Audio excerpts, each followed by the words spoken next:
मेरे मसीही मित्रों, आप सबों को प्रेज़ द लॉर्ड। मसीह नमस्कार। मैं Salim Kujur voice of Jesus channel में आप सबों का हार्दिक स्वागत करता हूं, हार्दिक अभिनंदन करता हूं। आज हम एक विषय सीखेंगे, मृत्यु से जीवन की ओर। मृत्यु से जीवन की ओर आइए हम विषय में जाने के पूर्व प्रार्थना करें। सामर्थ्य अनुग्रहकारी जीवित और महान परमेश्वर पिता, हम आपका धन्यवाद करते प्रभु। आपने ऐसी दया और अनुग्रह की कि पिता आप एक नए समय दिया हम सबों को पिता परमेश्वर कि हम आज आपके वचन को पिता, जो आपने हम सबों को जीवन दिया, जो पिता परमेश्वर मृत्यु से निकालकर हमें एक जीवन के नए पायदान तक पहुंचाए। पिता परमेश्वर आपका धन्यवाद करते खुदावंत। हाँ पिता परमेश्वर, इस विषय पर जो भी बातें हम चर्चा करने वाले हैं पिता परमेश्वर, आपके पवित्र जीवित कलाम के द्वारा प्रभु जी, तो अपनी पवित्र आत्मा की सहायता हम सबों के साथ दे, ताकि पिता परमेश्वर बोलने वाला और सुनने वाले हर एक लोगों के मन और आत्मा को अगुवाई कर। मेरे प्रभु जी, यह आपका वचन है, यह शरीर आपका पिता, आपकी सृष्टि है प्रभु जी, हर एक लोगों की अगुवाई कर। मेरे खुदावन, छोटी प्रार्थना हमारे उद्धार करता प्रभु यीशु मसीह के प्रेमी और मधुर मीठे नाम से मांग लेते, सुनते आमीन आमीन। तो प्रिय मित्रों, आज हम सीखने जा रहे हैं मृत्यु से जीवन की ओर। हम सब जानते हैं कि मनुष्य इस जगत पर उत्पन्न हुआ और उसका मृत्यु निश्चित है। और यह कैसे उत्पन्न हुआ, इन सारी बातों को हम जब पवित्र कलाम को पढ़ते हैं, पवित्र बाइबिल को जब हम पढ़ते हैं उत्पत्ति के ग्रंथ में, तो हमें पता चलता है कि मृत्यु मानव जीवन में कैसे आया। तो आइए हम लोग एक वचन देखेंगे, पहला कुरिन्थी अध्याय 15 उसका 21 से 22 वचन। इसमें इस प्रकार लिखा है, क्योंकि जब मनुष्य के द्वारा मृत्यु आई तो मनुष्य ही के द्वारा मरे हुओं का पुनरुत्थान भी आया। जैसे आदम में सब मरते हैं, वैसे ही मसीह में सब जिलाए जाएंगे। हाँ मेरे प्रियो, आज हम जानते हैं कि शैतान ने हेवा को भटकाया और उस फल को, आदम बारी के फल को खाने के कारण आदम और हेवा पाप में गिरे और पूरे संसार के मनुष्य जाति में पाप ने राज किया और हाँ मेरे प्रियो, परमेश्वर से उसका संबंध टूट गया। तो उन्हीं बातों को आज, जिस संबंध को आदम ने तोड़ा था, और हम जानते वचन हमें सिखाता है कि उसी संबंध को जोड़ने के लिए प्रभु यीशु मसीह हमारे इस जगत में मनुष्य रूप धारण करके आया। रोमियो उसका अध्याय 5 का 12 वचन में हमें मिलता है, इसलिए जैसा एक मनुष्य के द्वारा पाप जगत में आया, जैसा एक मनुष्य के द्वारा अर्थात आदम के द्वारा पाप इस जगत में आया, और पाप ही के द्वारा मृत्यु आई, और इस रीति से मृत्यु सब मनुष्यों में फैल गई। हाँ मेरे प्रियो, वह जो आदम के द्वारा पाप इस संसार पर आया और वह पाप इस जगत में फैल गई, और पाप के साथ ही मृत्यु इस जगत पर आया। मसीह में मेरे प्रिय वचन आगे बताता है, क्योंकि सब ने पाप किया। हाँ मेरे प्रिय, आज इस सृष्टि पर मैं या आप यह नहीं कह सकते कि मैंने पाप नहीं किया, क्योंकि पवित्र कलाम बताती है कि आदम के द्वारा इस जगत पर पाप आया और पूरे संसार में पाप फैल गई, और क्योंकि सब मनुष्य जाति के लोग पाप में गिर गए, और कोई व्यक्ति नहीं कह सकता कि मैं पापी नहीं हूं। रोमियो 6 उसका 23 में लिखा है, क्योंकि पाप की मजदूरी मृत्यु है। हाँ मेरे प्रियो, पाप जो पाप है उसकी मजदूरी है मृत्यु, उसका परिणाम है, उसका प्रतिफल है मृत्यु। परंतु परमेश्वर का वरदान हमारे प्रभु यीशु मसीह में अनंत जीवन है। हाँ मेरे, एक ही व्यक्ति है जो संसार में आया, परमेश्वर का पुत्र प्रभु यीशु मसीह, जो आपके और मेरे पापों की क्षमा के लिए अपने आप को, अपने रक्त को उस क्रूस पर बहाया है, और उसी के लहू बहाने से आपका और मेरा उद्धार हुआ है। तो आइए हम लोग आज विषय की ओर जाएं। तो आइए मृत्यु से जीवन की ओर। और इस विषय को हम सीखेंगे। तो यह मिलता है हमें इफिसियों के नाम पौलुस प्रेरित की पत्री वचन अध्याय 2 उसका 1 से लेकर 7 वचन तक हम लोग देखेंगे। आप पवित्र बाइबल आपके पास होगी तो आप खोल सकते हैं। इफिसियों के नाम पौलुस प्रेरित की पत्री वचन अध्याय 2 उसका 1 वचन से लेकर 7 वचन तक। इसमें इस प्रकार लिखा हुआ है, उसने तुम्हें भी जिलाया जो अपने अपराधों और पापों के कारण मरे हुए थे। हाँ मेरे प्रियो, परमेश्वर का वचन जो आज हमारे बीच में पौलुस प्रेरित के माध्यम से जो पत्री इफिसी मंडली के लिए, इफिसी की कलीसिया के लिए लिखा गया था, वह आज आपके और हमारे लिए भी है। और वचन हुआ कहता है वह तुम्हें भी जिलाया। हाँ मेरे प्रियो, आदम के जिस पाप के कारण हमारे जीवन में पाप की मजदूरी जो मृत्यु है वह आ गई है थी, उस अपराध को हमारे प्रभु यीशु मसीह ने अपने पवित्र लहू के द्वारा मिटा दिया, क्षमा कर दिया, और उसी के द्वारा हमारे जीवन में उद्धार आया, जीवन आया। वचन आगे कहता है, जिनमें तुम पहले संसार की रीति और आकाश के अधिकार के हाकिम अर्थात उस आत्मा के अनुसार चलते थे जो अब भी आज्ञा न मानने वालों के ऊपर कार्य करता है। जब आप और मेरा जीवन, जब हम अतीत को स्मरण करते हैं, जब हम संसार के हाकिम अर्थात शैतान के अनुसार, उसके व्यवहार के अनुसार हमारा भी व्यवहार हुआ करता था, हम संसारिक जीवन व्यतीत कर रहे थे, उन दिनों को जब हम स्मरण करते हैं तो हम कुछ भी काम हम उस संसार के हाकिम के निर्देश पर किया करते थे। हमारे ऊपर कोई किसी का कंट्रोल नहीं था मेरे प्रियो।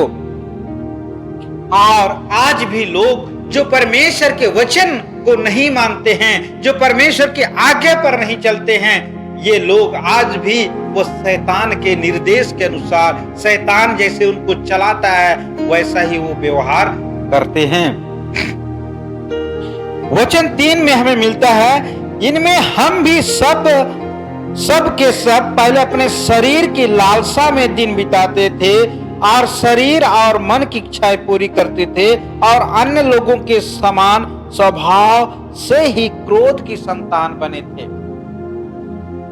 जब हम प्रभु यीशु मसीह के वचन को, जब हम प्रभु यीशु मसीह के फॉलोअर्स नहीं बने थे, जब हम प्रभु यीशु मसीह के वचन को नहीं पढ़ते थे, जब हम उसको नहीं जाने थे मेरे प्रियो, तब हम जानते हैं कि हम अपनी शारीरिक अभिलाषाओं को पूरी करने के लिए हम दिन और रात मेहनत करते थे और केवल शारीरिक अभिलाषा को पूरी करने के लिए अपना जीवन को व्यतीत करते थे और मन की इच्छाएं, शरीर और मन की इच्छाएं पूरी करते थे और अन्य लोगों के समान। और जैसे जो मसीह में नहीं हैं, जो परमेश्वर के वचन को नहीं जानते हैं, जो आज भी सांसारिक जीवन में अपना जीवन व्यतीत कर रहे हैं मेरे प्रियो, उसी स्वभाव, उन्हीं के स्वभाव के समान, वे स्वभाव से ही क्रोधी थे हम लोग। लेकिन आज परमेश्वर के वचन को जब हम सीखते हैं, समझते हैं, तब हमें पता चलता है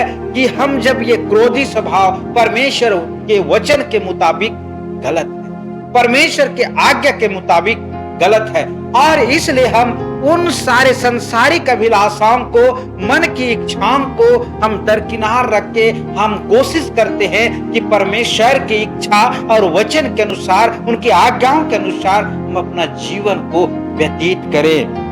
चौथा वचन कहता है, परंतु परमेश्वर ने जो दया का धनी है, हाँ मेरे प्रियो, हमारा जो परमेश्वर पिता है, वह जो धार्मिक व्यक्ति है, वह दया का धनी है, जो हम सारे पापियों को, जो स्वभाव से क्रोधी थे, जो संसारिक अभिलाषाओं को पूर्ति करते थे, हमारे ऊपर जो दया का धनी है, उसने हमारे ऊपर दया किया और अपने उस बड़े प्रेम के कारण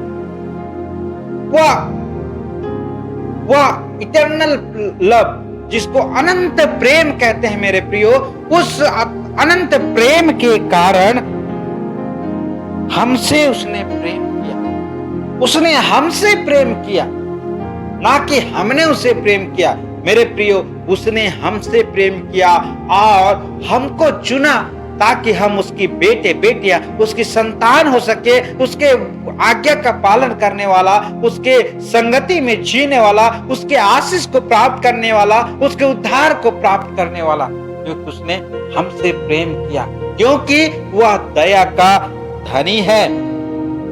और जब हम अपराधों के कारण मरे हुए थे, हमारे पाप और गुनाहों के कारण हम सांसारिक तौर पर आध्यात्मिक तौर पर हमारी मौत हो चुकी थी, लेकिन तो हमें मसीह के साथ जिलाया।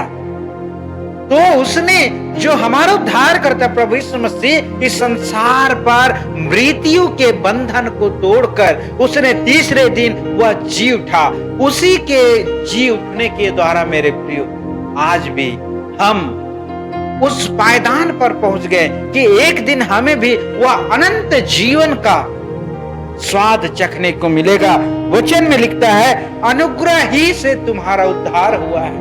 मेरे प्रियो, परमेश्वर जो दया का धनी है, वह हमें अनंत जीवन को देने के लिए हमेशा तैयार है, और उसी के अनुग्रह ही से हमारा, मेरा, आपका उद्धार हुआ है।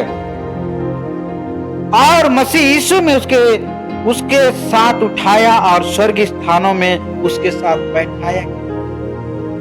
हाँ मेरे प्रिय, मसीह यीशु के साथ, मसीह यीशु ने जो हमारा आदम के पाप के कारण इस संसार का परमेश्वर और संसार के लोगों का संबंध टूट गया था, उस संबंध को प्रभु ने, पाप की जो मजदूरी मृत्यु है, उस मृत्यु के बंधन को तोड़कर उसने परमेश्वर के साथ मनुष्य का संबंध पुनः जोड़ दिया।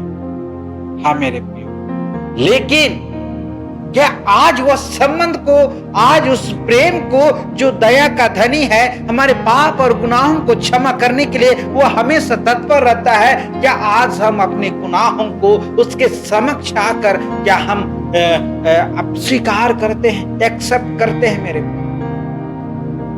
आज हमें जरूरत है हमारे सारे पाप और गुनाहों को, प्रतिदिन के पाप और गुनाहों को हमें परमेश्वर के निकट आकर उन अपने गुनाहों को मान लेना है, ताकि वह संबंध परमेश्वर के साथ पुनः स्थापित हो सके और उसके द्वारा हम उस अनंत जीवन के उस इनाम को प्राप्त कर सके जो प्रभु यीशु मसीह हर एक विश्वासी और संसार के लोगों को, जो उस पर विश्वास करते हैं, जो उसके वचन पर जीना चाहते हैं, जो उसके आज्ञाओं पर चलना चाहते हैं, जिनके लिए प्रभु यीशु मसीह ने ठहराया है। मसीह में मेरे प्रियो, आज का विषय जो है मृत्यु से जीवन की ओर, और मृत्यु आदम से आई थी, लेकिन प्रभु यीशु मसीह के इस जगत पर आने के बाद वह हमारा संबंध जो परमेश्वर से आदम के द्वारा टूट गया था, उस संबंध को, आपका और हमारा संबंध को परमेश्वर से प्रभु यीशु मसीह ने जोड़ दिया। हाँ मेरे प्रियो, इसलिए आज हमारे जीवन में हर एक प्रतिदिन के जीवन में जब हम पापों में गिरते हैं, हम अपने आप अपने पापों के लिए क्षमा मांगे। सचमुच में परमेश्वर जो मेरा संबंध आपसे टूट गया मेरे प्रभु, वह संबंध आपसे जुड़ने पाए, मैं दोबारा पापों में ना गिरूं। आपकी पवित्र आत्मा की अगुवाई मेरे जीवन में दे, ताकि मैं उस पवित्र आत्मा की अगुवाई में अपने जीवन को व्यतीत करने वाला होने हमें, तभी हम उस अनंत जीवन को हम प्राप्त कर पाएंगे। नहीं तो वह नरक की धधकती हुई आग, जिसके लिए जो पाप करने वालों के लिए तैयार किया गया है, उस आग में हमें जलने के लिए तैयार होना होगा। इसलिए सावधान मेरे प्रियो, आज हमें उस मृत्यु से बचने के लिए, आज हमें परमेश्वर की वचन और उसकी आज्ञाओं पर चलने की आवश्यकता है, उसके संगति में रहने की आवश्यकता है, उसके वचन को रोज रोज मनन चिंतन करने की आवश्यकता है, उसके वचन पर निरंतर चलने की आवश्यकता है। तभी हम उस पाप रूपी मृत्यु से छूटकर हम परमेश्वर के साथ उसकी संगति में अनंत जीवन की ओर आगे बढ़ सकते हैं। परमेश्वर इस वचन पर बने रहने के लिए आप सबको बहुत बहुत धन्यवाद। Thank you. Praise the Lord.